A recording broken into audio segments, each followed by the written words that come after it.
Hello, everyone. Today is November the 17th, 2021. I am beat up today. I got all of my work done yesterday. I will I will tell you about it after we read this. Today I'm going to read Psalm 52. The chief musician, I'd never looked up this word, Mashiel, but we know that it's a song of wisdom. Psalm of David, when Doeg the Edomite came and told Saul and said unto him, David is come to the house of Ahimelech. So it is a song of wisdom. It is a poem of wisdom. It is of wisdom. It's something that you need to hear and take as wisdom. Okay. Hope I can get through this. Psalm 52. Why boastest thou thyself in mischief, O mighty man? The goodness of God endureth continually. Thy tongue deviseth mischiefs, like a sharp razor working deceitfully. Thou lovest evil more than good, and lying rather than to speak righteousness. Selah. Thou lovest all devouring words, O thou deceitful tongue. God shall likewise destroy thee forever. He shall take thee away, and pluck thee out of thy dwelling place, and root thee out of the land of the living. Selah. The righteous shall the righteous also shall see and fear, and shall laugh at him. Lo, this is the man that made not God his strength, but trusted in the abundance of his riches, and strengthened himself in his wickedness. But I am like a green olive tree in the house of God. I trust in the mercy of God forever and ever. I will praise thee forever, because thou hast done it, and I will wait on thy name, for it is good before thy saints. Amen. Okay. Before we get into this, yeah, I don't know if I said that I was getting off of work early in order to be able to go dig the trench for our sump pump, the drainage pipe. And yeah, I burned it. I burned it hard, as in my energy, my body. Um, Before that, I want to say though that my God is a powerful and righteous God. He strengthens me whenever I ask for strength. He takes away the pain whenever I ask him to take away the pain. And he helps me when I don't think that I can go on any further. Because in digging that trench, I had to go through two different trees. One of the trees was dead, one of the trees was still living. But all the trees in our yard are old, rooted trees. Um, I had to go around to the side of our property, not the full side of our property. I probably should have, because that would have been far easier on me.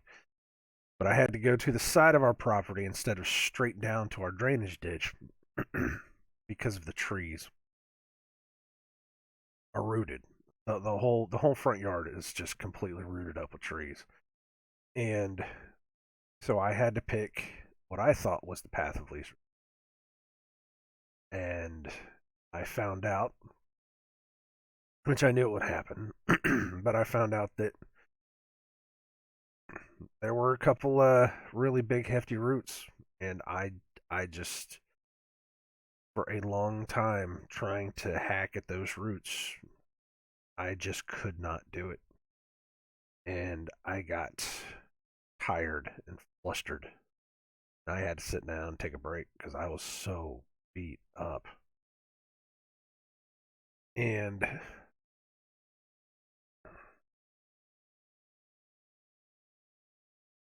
after I'd gotten myself back together, before I picked the axe back up, I prayed. I prayed for strength. I prayed to take the pain away. I prayed to help guide my hands so that I knew right where to cut, so that I could make this as easy on myself as possible, so that we could do this, we could get this done. And I I became strengthened. I had a burst of energy. I had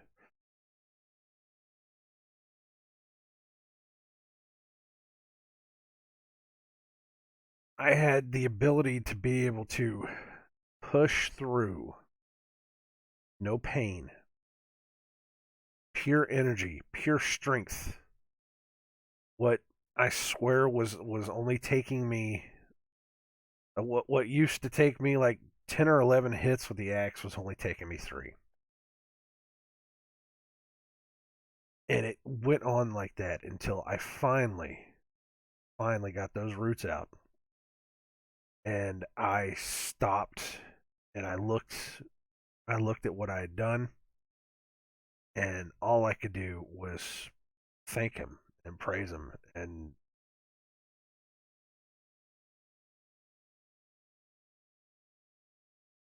that's the power. That's the power of our God. He will definitely help you. He will strengthen you, support you. I like to say, like a real father would. If you had your father with you and you were both doing a project together, he would be there to lend you support, lend you guidance, lend you his strength. That's what I had yesterday. I had him with me, and we were able to push through that, and I cannot thank him enough. I was able to get it done. I ran out of light, so I wasn't able to bury it, but we put a tarp over the whole trench, so it's doing good today. I should be able to get out there and finish it. But it took a toll. I'm not gonna lie, it took a toll. So I most definitely asking for healing today. Not just to take the pain away, not just to help the muscles work themselves back together, but to have health as well because being out there digging a ditch or digging a trench, I shouldn't say ditch because it wasn't big enough to be a ditch. But being out there digging in a trench in 50-degree weather, probably not the smartest idea. But had to be done. Had to be done in order for us to avoid having that pipe freeze over. I had to get it in the ground. So, anyways, that's my story, and I'm sticking to it. If I sound bad, if I have to stop my nose because of it, now you know why. And exactly what I'm gonna do. Stop and blow my nose.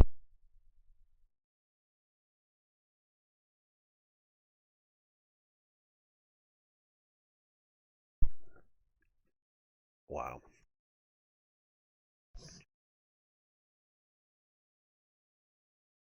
Okay. So, like most other psalms that I've been able to that we've read, and I've been able to stop and look at and explain that yet again This deals with what evil men do. Why boastest thou thyself in mischief, O mighty man?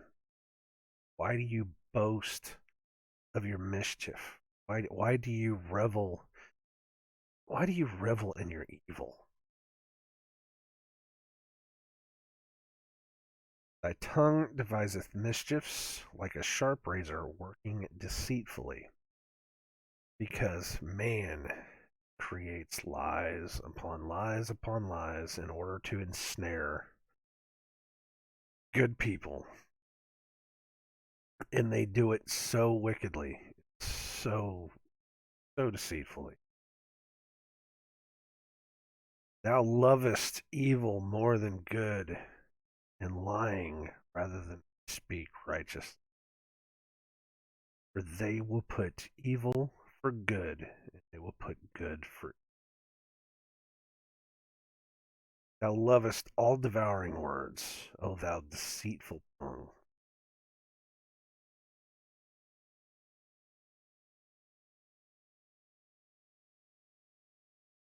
And you get what you get. God shall likewise destroy thee forever. He shall take thee away and pluck thee out of thy dwelling place and root thee out of the land of the living.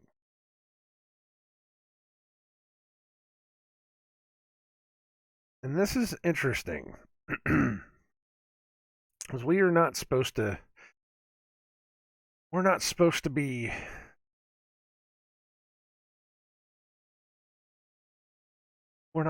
be happy when evil men fall. I mean, yes, we're supposed to be happy when righteousness wins. We're supposed to, but we're not supposed to revel in it. But it's interesting, this next line. The righteous also shall see and fear and shall laugh at him. Lo, this is the man that made not God his strength, but trusted in the abundance of his riches, strengthened himself in wickedness. His wicked. The righteous shall also see it happen, shall see him fall, shall fear that God do that, and shall laugh at him. The righteous shall laugh at the fallen. That's an interesting line. That's interesting. I don't know. That's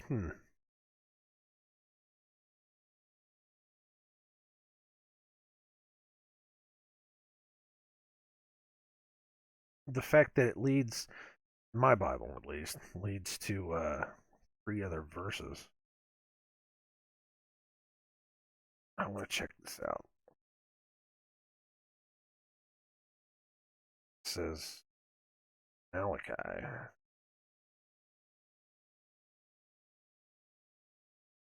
Right, Malachi was like olive pages. It should have been right before. 1:5.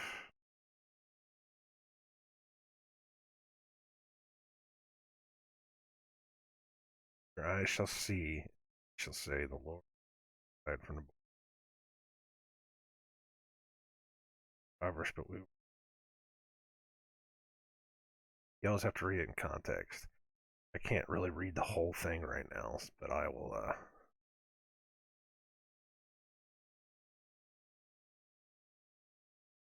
Huh.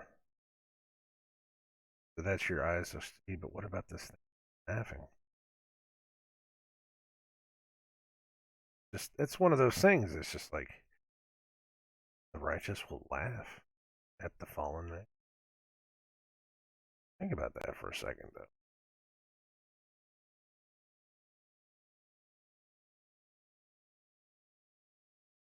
And then, of course, the other one is Psalm 37. 37, 34. We just did this a couple days ago, well, weeks ago. Wait on the Lord and keep his way, and he shall exalt thee. Inherit the land that are cut off. Thou shalt see it.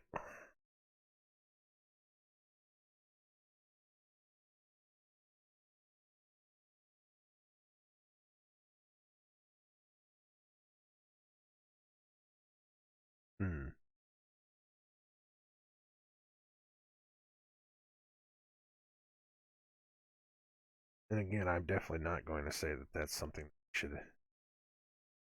we should be doing now.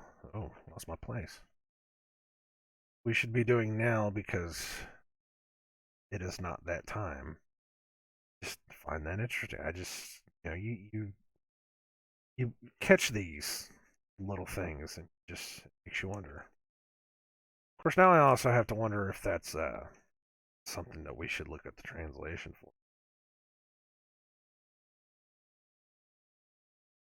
There's Job.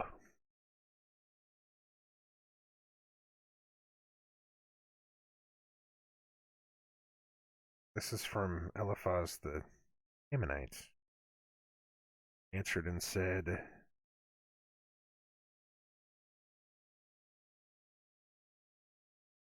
but as for the mighty man, he had the earth. The honorable man dwelt in it. But his way empty, and the arms of the fatherless have been broken. For snares are round about thee. Sudden fear troubleth. But it goes down. We're looking for what? 22:19. We'll start 22:18. Yeah, he filled their houses with good things, but the counsel of the wicked is far from me. Righteous see it and are glad, and the innocent laugh them to scorn.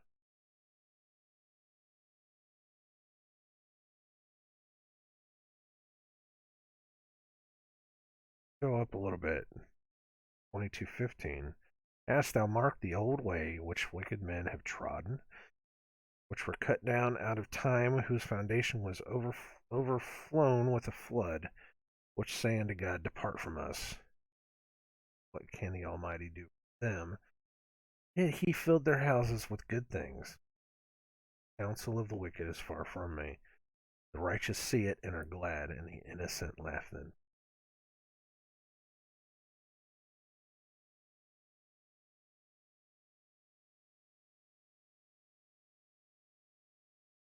What do you think of that? Wow. That's that's, that's gonna be that's something new, man. That's hmm.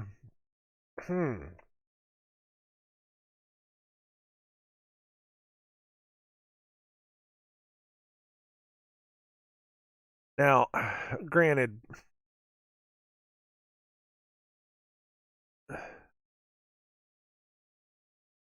there is a part of us whenever we see somebody that has done evil, we are glad that they whenever they get their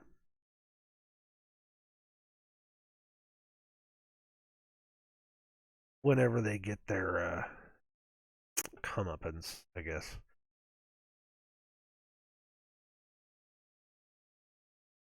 But to laugh them to scorn. Huh.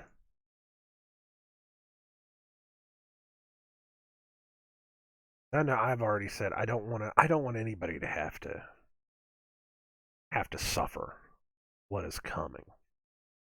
Um especially when it comes to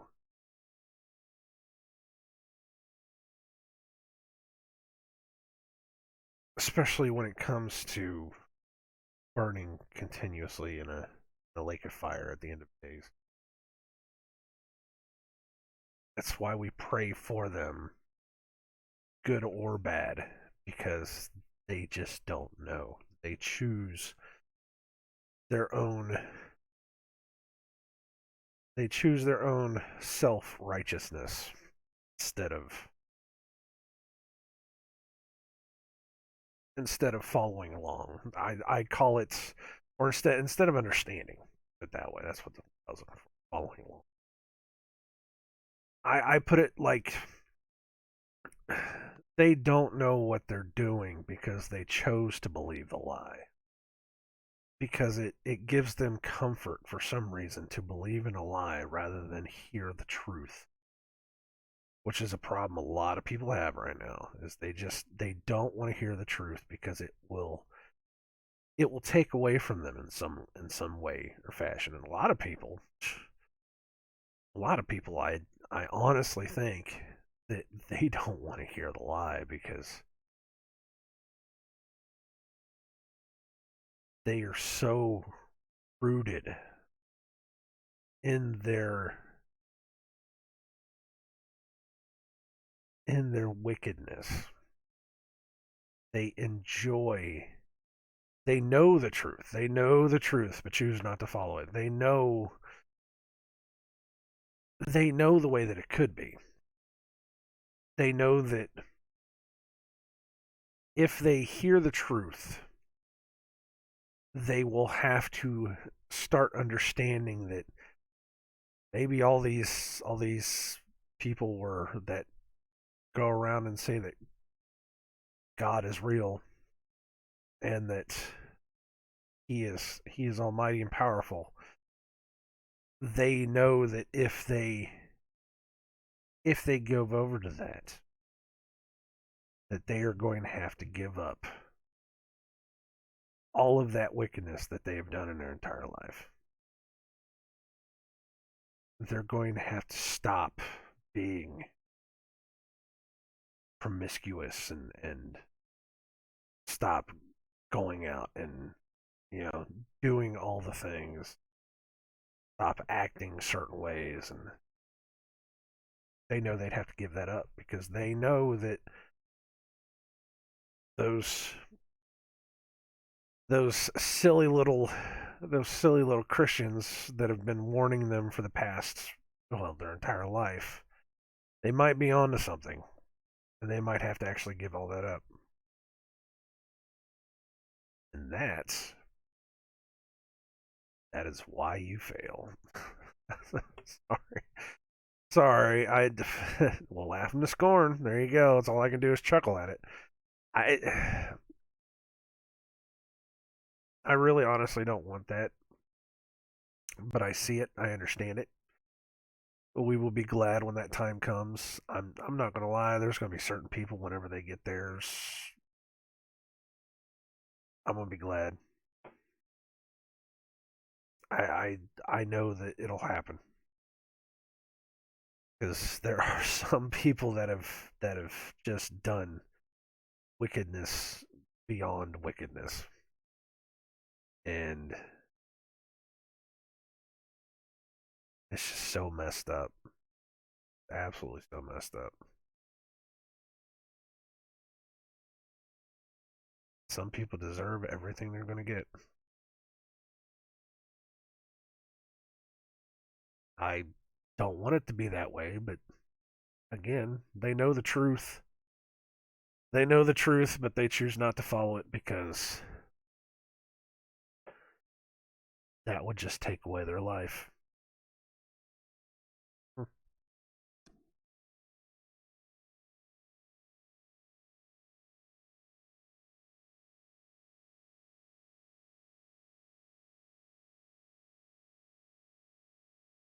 So,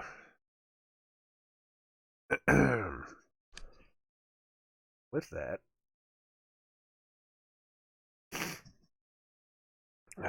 sorry guys, I am I am all over the place here. With that all being said, oh, oh, my body hurts. With that all being said, I guess I'll stop. I can't really think of too much else I can go to with that. Um, I before I just stopped there and took a drink and was wiping my nose, I was being led to say something about how people won't give up their holidays. That's another video for another time. I'm not going to get into that. I may very well read through Jeremiah or something when December comes around cuz man, that's a hard sell for a lot of people. this Christmas and Easter and all that stuff. Trying to get them to even remotely understand that they don't really know what they're celebrating or why they're celebrating it. Or, trying to get anyone to understand that is that's a hard one. That's a hard one. You have to, in order to keep those arguments and understand those arguments, you really have to be full of that spirit, and you have to be willing to accept that you're probably going to lose that one on the end. This people just will not listen. They will not hear that. That's just a hard sell. No, we don't celebrate Christmas anymore. We don't celebrate Easter anymore. We don't celebrate Halloween anymore. Those are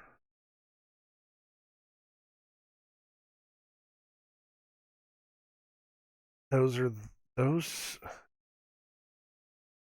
Okay, okay. It blows my mind when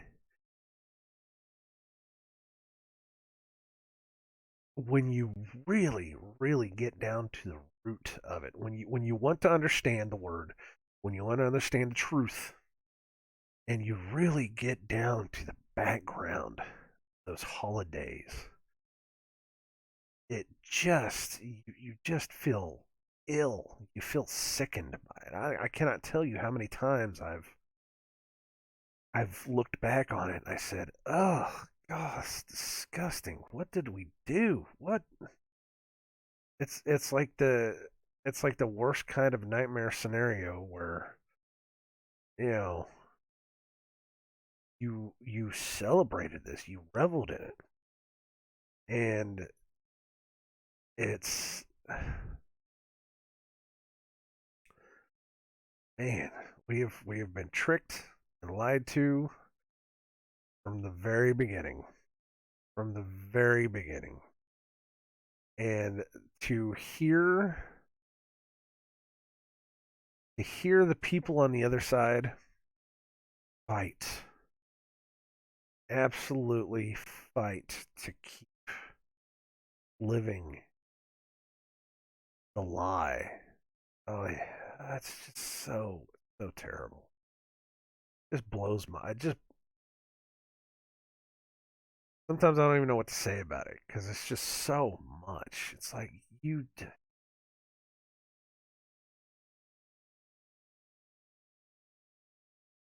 the worst that's happening right now that I look at, and I'm not. You do whatever you want. You go off and you celebrate however you want. You do whatever you want. That's on you because that's the free will that God gave you to do. He gives you the will to your to follow your heart if you so wish. You do it however you want to do it. But I'm here to warn you. That's not what he wants. That's not what the Father wants for any of us. He despises our holy days. He despises our songs. He despises our idols. It says it in the book. I despise your songs, holy days. But what's going on right now, it just absolutely kills me that people are fighting, raging mad and upset because they almost missed their Halloween.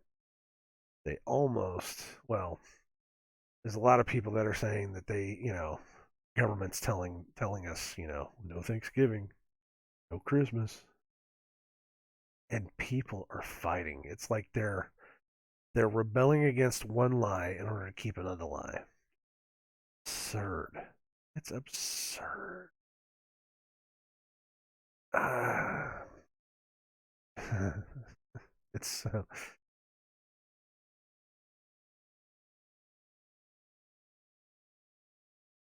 several people have said it, and I agree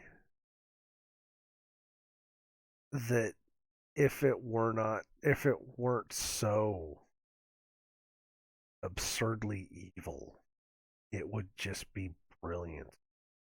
You could write a million different movies where the main bad guy would appear as the most evil person in the world just by using what's going on with the world right now. And you would think that he was the most well written villain in the world. And yet, and yet, when it happens in reality, the same villain is praised because it's offered as a salvation of sorts. We're here to help. All you have to do is inject this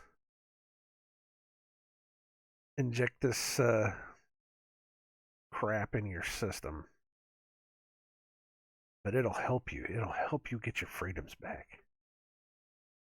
But if it was in a movie, everybody would be saying, "Oh, he's so evil. That's so wicked. No way in the world I'd ever do that." And yet, oh, that's all I got to say about that. I'm going to stop talking. Try to save what's left of my voice. Um, got the computer all fired up and ready to go. I can get some of this work done. I'm still burning that midnight oil so that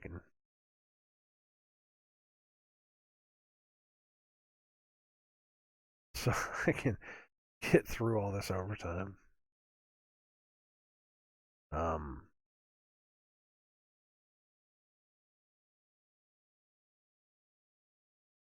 yeah, I don't have anything else other than that, guys.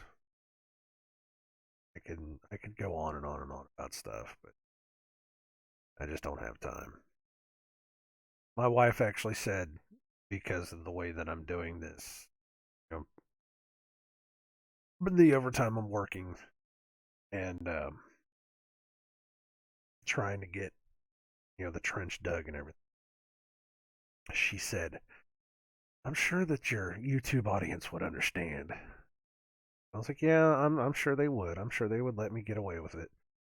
But I am absolutely compelled right now to wake up as early as I can to come down here and try to record. Because no matter what's going on in my life, truth still needs to be told. The word still needs to be said. The word still needs to be said. Still needs to be able to get out while we can before they completely shut all our voices.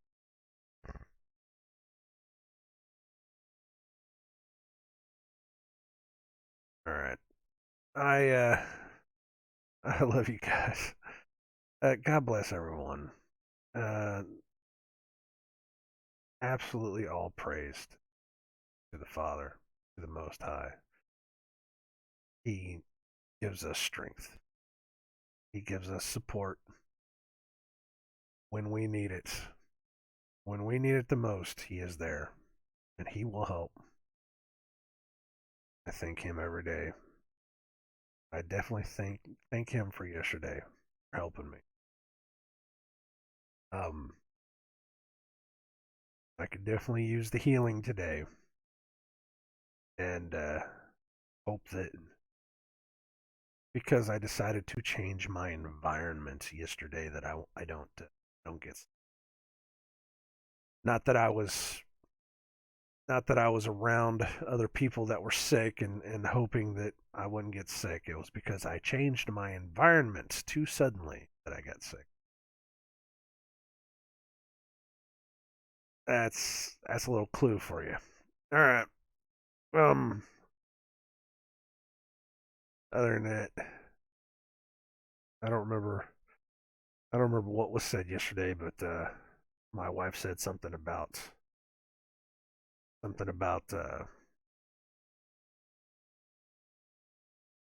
me being around somebody and making me sick or something.